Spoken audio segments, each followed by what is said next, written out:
pag tumatakbo na itong RFI natin, may maingay akong narinig eh. Kaya naiirita ako, may kumakalansing sa kanyang CVT. Kaya tara, pagawa natin.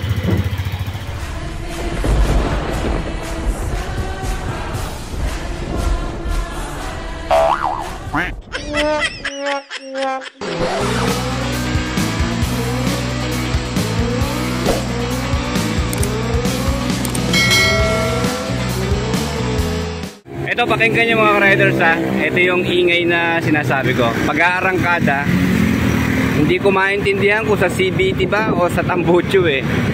Pero pag normal na takbo, okay naman siya, kalmado yung kanyang sound, hindi naman masyado maingay. Try ko pagbabagal tayo, laban na ron, baka tayo maipit. Pakinggan nyo mabuti sa CVT ha. Unahin natin yung sa CVT, tabi tayo. Baka mahagip, nasa highway tayo eh.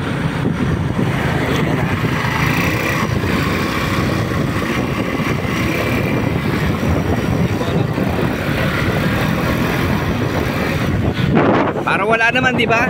Pero pag nakatigil, nagalakas ng ingay niya eh.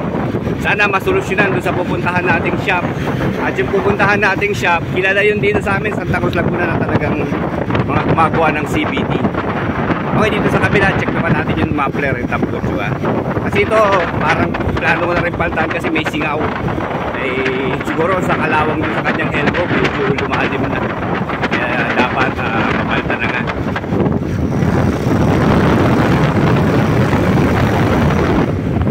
Hindi natin masyado marinig kasi nasa highway tayo, maraming kasabay na sasakyan, kaya hindi natin ma-identify yung sound. Anyway, malapit na tayo. Dito lang naman located sa highway ng Barangay Bukal, Santa Cruz Laguna, yung shop na pupuntahan natin.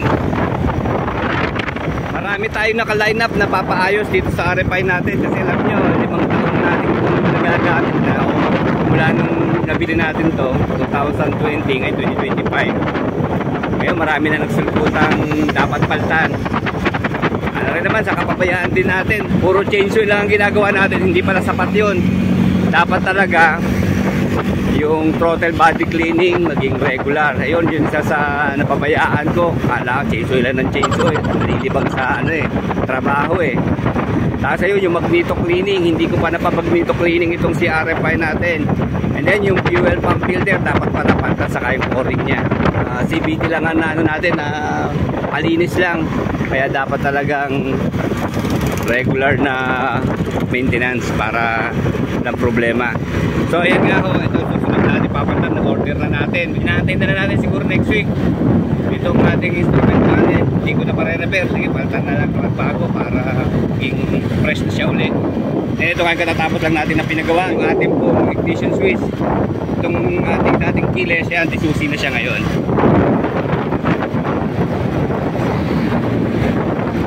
Lumagpas tayo. Ito pala sa kabila. Bali, tapat lang po ng Hebrew Cafe dito sa Bukal, Santa Cruz Laguna. Ayun po yung shop kay Kuya Egay Discount. Ayun, dyan tayo magpapagawa mga riders. Marami na ako napapanood na nagbablog dito eh. Siguro ganda, mai-vlog na rin natin tong shop na to.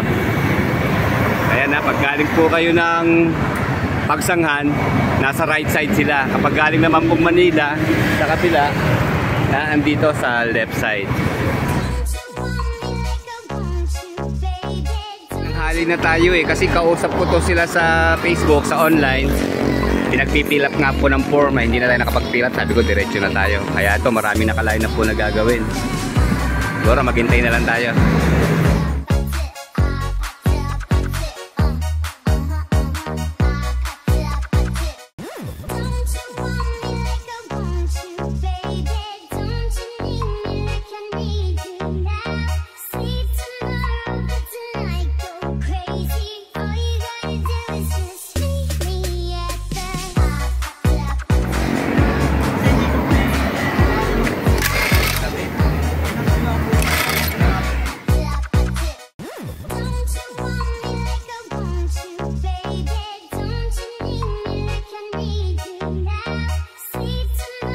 Riders, natanggal na yung ating panggilid. So ang sabi ng mekaniko, ito ang papalitan natin itong kanyang clutch assembly saka itong bell.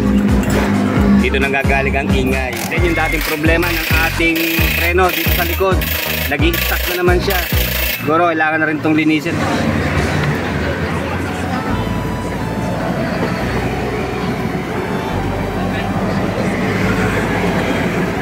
Kulang lang sa linis.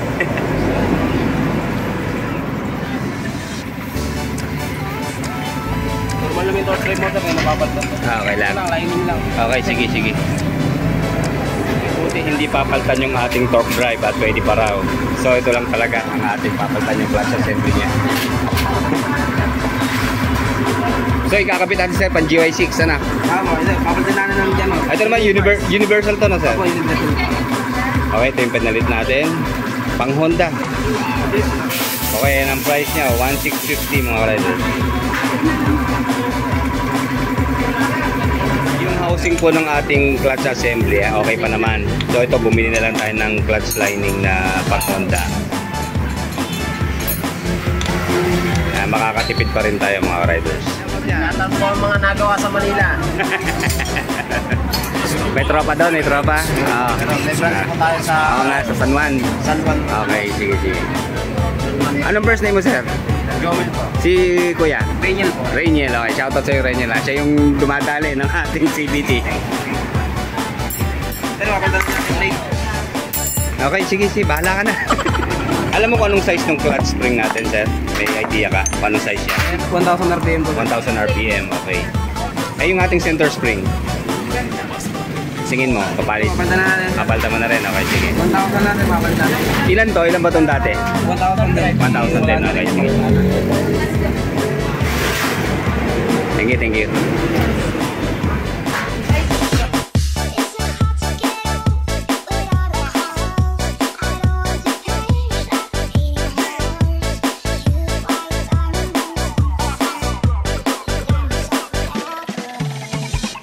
Source ng ingay yung ating housing backplate sa ating clutch assembly, kaya pinaltan na.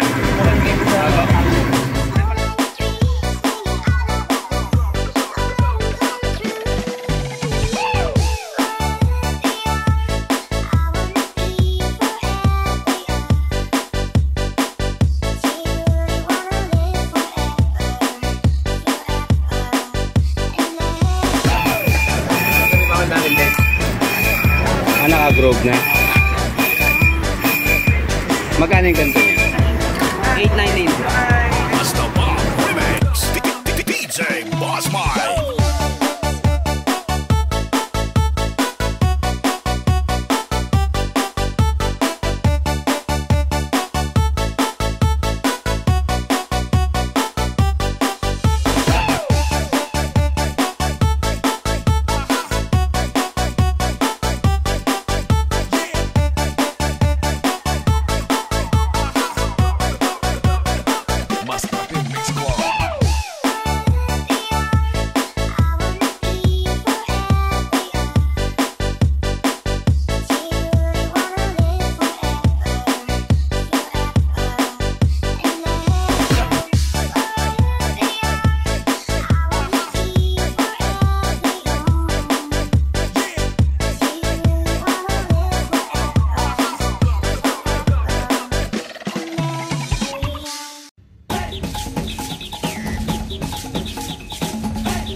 Ayun mga riders, okay na ulit yung ating gilid.